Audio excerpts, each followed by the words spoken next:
Hi, Eric Kieser here, the Unstuck Coach. Today I'm talking about one of the things that can get us stuck the fastest and at the same time be out of our awareness about why we're stuck. And that's the thing commonly called fight or flight. The mechanism all creatures have on Earth to deal with real physical danger in the presence of real physical danger. The problem with human beings is we don't just react to real danger, we react to perceived or believed dangers. In other words, we can make dangerous things out of our thinking. Today's video has got one express purpose: to get us thinking about how flight or fight is not the enemy. Even though too many of us, way too many of us, are trying to mitigate or distract ourselves from or even medicate how we feel, the flight or fight response, because we're anxious about one or more things. At the end of the day, flight or fight is not the problem. But it feels scary, and so today's video is to talk about how we can deal more effectively with flight or fight. First, we have to understand what's happening. When we think we're at risk, whether it's asking somebody out on a date, whether it's getting up and speaking to an audience in some sort of public venue, whether it's doing something new and risky in our minds, we're afraid of making a mistake, afraid of being embarrassed, afraid of looking silly, etc., we run the risk of activating flight or fight.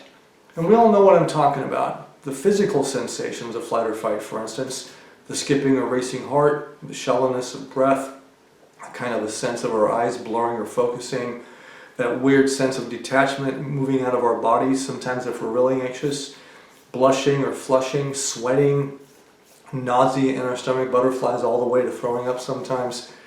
All of that is flight or fight, getting the body ready to do one thing: run. And if it can't run, a second possibility, to fight until it can run. None of those symptoms, none of those physical responses are a mystery, and they're certainly not dangerous. In other discussions you're going to find here on YouTube, I talk about how with chronic anxiety, those sensations can become overwhelming or feel like they're too much. But even for most of us that don't fight with chronic anxiety, we can still learn to flinch back away from those sensations because we feel, well, uncertain about them or even scared about them. Why am I feeling this way? Why is my heart racing? Why am I having nausea? Well, the answer is you've had a thought, or more than one thought, that's activated flight or fight. You've told yourself that you're in danger. There's other symptoms or classes of response in flight or fight, the emotional ones. Anxiety, of course, but there's terror, there's rage, there's annoyance, there's guilt, there's embarrassment, there's tears, there's nervous laughter. We can have a host of emotional responses around flight or fight.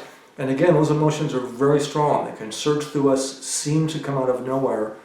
We don't want to forget that flight or fight can only be activated by thinking. Second important point, flight or fight does not have to be activated by a conscious thought.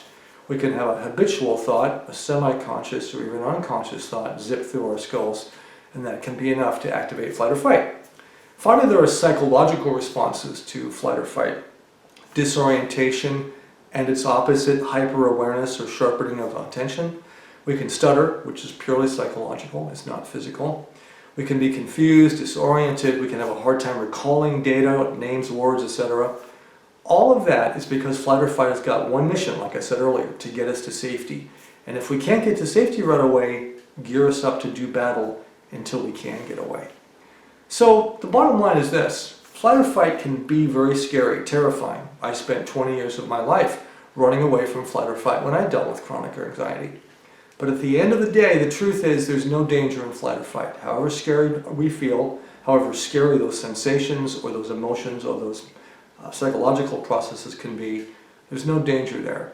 And one of the best things we can do as we begin to figure out why we're getting stuck in a certain issue or a certain problem is to begin to, weirdly enough, befriend flight or fight. To see it as an automatic process that's only firing up because we've told ourselves that there's some danger. All right, see you next time.